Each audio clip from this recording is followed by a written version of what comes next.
ជំពូកទី8ទូលបង្គំចង់ឃើញរាជរបស់ព្រះជាម្ចាស់កាន់តែរីកចម្រើនពេលខ្ញុំរៀនថ្នាក់វិជ្ជាបណ្ឌិតឯកទេសជំងឺភ្នែកខ្ញុំក៏បានឆ្លៀតធ្វើការងារក្រៅម៉ោងនៅផ្ទះគ្រូរបស់ខ្ញុំជាច្រើនកន្លែងផងដែរពេលនោះខ្ញុំដឹងកាន់តែច្បាស់ថាពួកគាត់អាចរកប្រាក់បានរាប់ពាន់ដុល្លារក្នុងមួយថ្ងៃខ្ញុំបានទូលទៅព្រះថាព្រះអង្គអើយបើខ្ញុំអាចរកប្រាក់បានត្រឹមតែពាក់កណ្ដាលពួកគាត់មិនដឹងជាអាចជួយដល់ពន្ធកិច្ចរបស់ព្រះបានច្រើនប៉ុណ្ណានោះទេទូលបង្គំមិនហ៊ាននិយាយថាទូលបង្គំរកប្រាក់បានស្មើពួកគាត់ទេខ្ញុំក៏ចេះតែគិតការនេះក្នុងចិត្តជាប់ជានិច្ចពេលខ្ញុំបានចូលរួមប្រជុំជាមួយសមាគមគ្រូពេទ្យភ្នែកជាច្រើនអ្នកខ្ញុំបានទូលសូមដល់ព្រះថាសូមឲ្យខ្ញុំមានឱកាសនិងមានឥទ្ធិពលអាចផ្សាយដំណឹងល្អជាមួយគ្រូពេទ្យទាំងនោះផងព្រះបានស្ដាប់ពីអធិដ្ឋានរបស់ខ្ញុំគឺព្រះបានរៀបចំការសិក្សារបស់ខ្ញុំឲ្យបានដល់ថ្នាក់ខ្ពស់បំផុត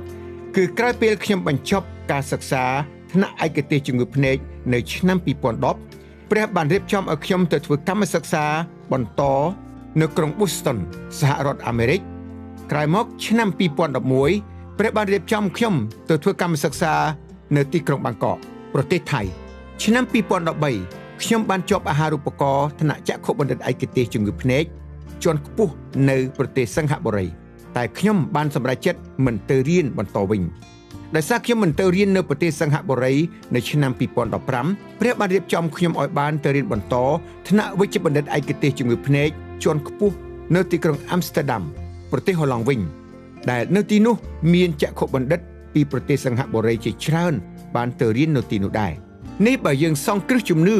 និងផ្ទេរដល់ព្រះជាម្ចាស់នោះទ្រង់នឹងរៀបចំជីវិតយើងគ្រប់បែបយ៉ាងហើយអ្វីដែលព្រះប្រទានគឺជាអ្វីដែលល្អ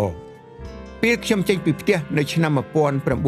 1996ជាមួយនឹងកង់មួយគ្រឿងព្រមទាំងខោអាវមួយបង្វិចសៀវភៅមួយកតាបនិងបន្ទាប់មកមានម៉ូតូឆាលីមួយគ្រឿងនៅឆ្នាំ2002ដោយសារឪពុកខ្ញុំមើលឃើញការលំបាករបស់ខ្ញុំដែលដើរសុំផ្ទះគេនៅដើម្បីសិក្សា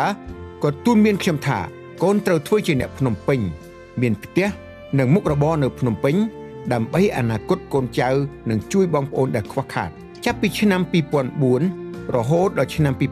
2015ខ្ញុំត្រូវរើពីផ្ទះមួយទៅផ្ទះមួយទៀតមិនតិចជាង10កន្លែងទេនៅចុងឆ្នាំ2015ព្រះប្រទានឲ្យខ្ញុំមានផ្ទះវីឡាភ្លោះមួយហើយពេលនេះមានផ្ទះ3កន្លែងព្រះពិតជាអស្ចារ្យមែនចាប់ផ្ដើមពីគ្មានផ្ទះរហូតដល់មានផ្ទះនៅមិនអស់ពីជិះកង់រហូតដល់ជិះឡានទំនើបការដែលខ្ញុំមានទាំងអស់នេះមិនមែនជាការខិតខំប្រឹងប្រែងដោយកម្លាំងខ្ញុំទេគឺជាព្រះពររបស់ព្រះដែលបានរៀបចំទុកឲ្យខ្ញុំសុទ្ធសាធខ្ញុំនឹកចាំថាប្រាក់ខែដំបូងរបស់ខ្ញុំនៅឆ្នាំ2002គឺបានត្រឹមតែ$40ប៉ុណ្ណោះពេលនោះថ្វាយទៅព្រះ$4ក្នុងមួយខែតែពេលនេះគ្រួសារខ្ញុំអាចថ្វាយដល់ពន្ធកិច្ចជាច្រើនរៀងរាល់ខែព្រមទាំងដង្វាយបេសកកម្មផ្សាយដំណឹងល្អជាមួយមន្ត្រីរាជការយ៉ាងច្រើនថែមទៀតក្នុងចិត្តយើងចង់នាំដំណឹងល្អដល់មនុស្សទាំងអស់គឺទាំងអ្នកតូចអ្នកធំអ្នកចេះដឹងហើយចង់ឃើញប្រទេសកម្ពុជាក្លាយជាប្រទេសដែលជឿព្រះយេស៊ូវខ្លាំងណាស់ហើយក៏ចេះតែគិតហើយទូលសូមដល់ព្រះក៏ប្រហាតីនឹងបំណងចិត្តរបស់ខ្ញុំនិងភរិយាខ្ញុំដែលចង់ធ្វើការនេះថ្វាយព្រះអង្គហើយហ៊ានលើកកិត្តិយសព្រះអង្គនៅមុខមនុស្សផងទាំងពួងទាំងអ្នកធំទាំងអ្នកតូចពេលនេះខ្ញុំនិងភរិយាបានធ្វើការផ្សាយដំណឹងល្អជាមួយមន្ត្រីរាជការក្នុងមួយឆ្នាំបានរាប់ពាន់នាក់ដើម្បីឲ្យកិច្ចការនេះអាចប្រព្រឹត្តទៅបានមិនមែនជាការងាយស្រួលដូចយើងគិតទេពេលយើងធ្វើបេសកកម្មម្ដងដែលមានមន្ត្រីរាជការចូលរួមចាប់ពី500នាក់ទៅ1200នាក់សួរថាតើយើងត្រូវការរៀបចំអ្វីខ្លះយើងត្រូវមានឥទ្ធិពលកម្រិតណាដែលអាចអញ្ជើញមនុស្សច្រើនបែបនេះបានតើយើងទុកចិត្តលើព្រះតិចឬទុកចិត្តលើព្រះទាំងស្រុងតើយើងធ្វើយ៉ាងណាដើម្បីឲ្យអភិបាលខេត្តតំណាងរាស្ត្រអភិបាលស្រុកចូលរួមក្នុងកម្មវិធីរបស់យើងតើយើងត្រូវអញ្ជើញថ្នាក់ដឹកនាំក្រុមជំនុំមូលដ្ឋានពី50ទៅ100នាក់ចូលរួមដោយរបៀបណាត្រូវមានក្រុមការងារច្រើនអ្នកផ្សេងទៀតចូលរួមជួយរៀបចំត្រូវការក្រុមគ្រូពេទ្យភ្នែកជួយពិនិត្យវាស់វ៉ែនតាយើងត្រូវការចំណាយថវិកាប៉ុន្មានសម្រាប់បណ្ដុះបណ្ដាលក្រុមអ្នកផ្សាយដំណឹងល្អតើយើងត្រូវចំណាយថវិកាប៉ុន្មានសម្រាប់ក្រុមការងារដែលចុះទៅរៀបចំព្រឹត្តិការណ៍យើងត្រូវការថវិកាប៉ុន្មានដើម្បីរៀបចំកម្មវិធីដែលមានមនុស្សច្រើនបែបនេះ តើយើងត្រូវចំណាយថវិកាប៉ុន្មានសម្រាប់ទិញវ៉ែនតាល្អៗរាប់ពាន់ដើមយកមកធ្វើជាអំណោយខ្ញុំនិងភរិយាខ្ញុំមិនបានសុំដង្វាយពីអង្គការឬពីអ្នកជឿព្រះណាទេក្រៅតែពីប្រាក់ដែលយើងរកបាននិងប្រាក់មកពីក្រុមគ្រួសាររបស់ខ្ញុំតែយូរម្ដងក៏មានអ្នកជឿខ្លះចូលរួមចំណែកដោយសប្បុរសដែរតើហេតុអ្វីបានជាយើងមិនដើរសុំដង្វាយពីអ្នកជឿព្រះដទៃទៀតជាពិសេសពីបរទេសដើម្បីមកធ្វើបេសកកម្មពីព្រោះព្រះប្រទានពរដល់ខ្ញុំនិងគ្រួសារខ្ញុំយ៉ាងហូរហៀរល្មមឲ្យយើងអាចថ្វាយសម្រាប់បេសកកម្មនេះបានហើយព្រះគុណទ្រង់គឺល្មម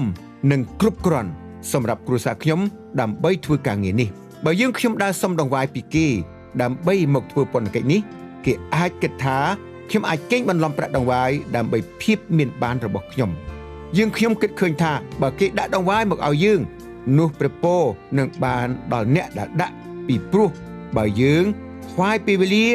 យើងនឹងបានពេលវេលាថ្វាយទេពកោសលយើងនឹងបានទេពកោសលថ្វាយប្រាក់យើងនឹងបានប្រាក់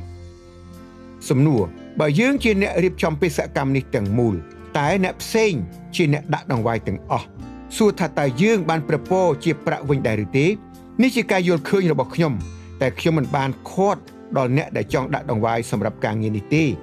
តែសូមកុំដាក់ច្រើនពេកដើម្បីឲ្យយើងខ្ញុំមានចំណែកធំផងដែរបើប្រទេសដទៃដាក់ដង្វាយមកប្រទេសយើងនោះប្រទេសគេកាន់តែសម្បូរហូរហៀរព្រះយេស៊ូវបានមានបន្ទូលប្រាប់ថាអ្នកឲ្យបានពរជាងអ្នកទទួលដូច្នេះបើប្រជាជនយើងដាក់ដង្វាយសម្រាប់ពន្ធកិច្ចក្នុងប្រទេសខ្លួនឯងឬទៅប្រទេសដទៃទៀតនោះប្រទេសយើងនឹងបានសម្បូរហូរហៀរដែរនេះជាការពិតដែលមិនអាចប្រកែកបានសូមពិចារណាចុះតែខ្ញុំមិនបានខ្វល់ខ្វាយនឹងកិច្ចការដូចបានរៀបរាប់ខាងលើនោះទេតែខ្ញុំអរព្រះគុណព្រះជាម្ចាស់ខ្លាំងណាស់ដែលព្រះប្រើខ្ញុំម្ដងទៀតដោយអ្វីដែលខ្ញុំបានសន្យាថាបើព្រះជួយខ្ញុំឲ្យឈ្នះលើទុក្ខលំបាកដែលខ្ញុំបានជួបនោះខ្ញុំព្រមទាំងគ្រួសារនឹងបម្រើព្រះជារៀងរហូតព្រះបានរៀបចំការទាំងអស់ដើម្បីឲ្យខ្ញុំអាចធ្វើការទាំងនេះបានខ្ញុំមិនបានសុំព្រះឲ្យខ្ញុំអាចរកចំណូលបានរាប់ម៉ឺនដុល្លារទេខ្ញុំក៏មិនបានសុំឲ្យខ្ញុំក្លាយជាឯកឧត្តមឬអង្គញាដើម្បីឲ្យខ្ញុំអាចមានទំនាក់ទំនងជាមួយមន្ត្រីថ្នាក់ខ្ពស់បាននោះដែរខ្ញុំសូមប្រាប់បងប្អូនថាមកដល់ពេលនេះខ្ញុំជាមនុស្សសាមញ្ញគ្មានឋានៈបុណ្យស័ក្តិទេហើយក៏គ្មានប្រាក់ហូរហៀរដូចអង្គញាដែរតែបើព្រះត្រូវការប៉ុន្មានសម្រាប់ការងារអ្វីមួយគឺខ្ញុំមានសម្រាប់ការនោះហើយខ្ញុំក៏មិនមានឋានៈទូនាទីអ្វីក្នុងចំណោមគ្រីស្ទបរិស័ទយើងដែរខ្ញុំគ្រាន់តែជាក្រុមជំនុំធម្មតាម្នាក់នេះជាការពិតណាស់បងប្អូនជាទីស្រឡាញ់ទាំងអស់គ្នាបើយើងស្វែងរកនិងគិតពីព្រះរាជរបស់ព្រះជាម្ចាស់ជាមុននោះគ្រប់របស់ទាំងអស់នឹងបានប្រទានមកដល់យើងរកកន្លែងដាក់គ្មានទេទាំងជំនឿទាំងសំនួនវោហារទាំងប្រាជ្ញាទាំងឱកាសទាំងទ្រព្យសម្បត្តិទាំងកិត្តិយសទាំងចំណេះទាំងអំណរទាំងសមត្ថភាពសម្បត្តិសួគ៌ទាំងអាចហែលឆ្លងបានគ្រប់ការលំបាកនានាជាដើម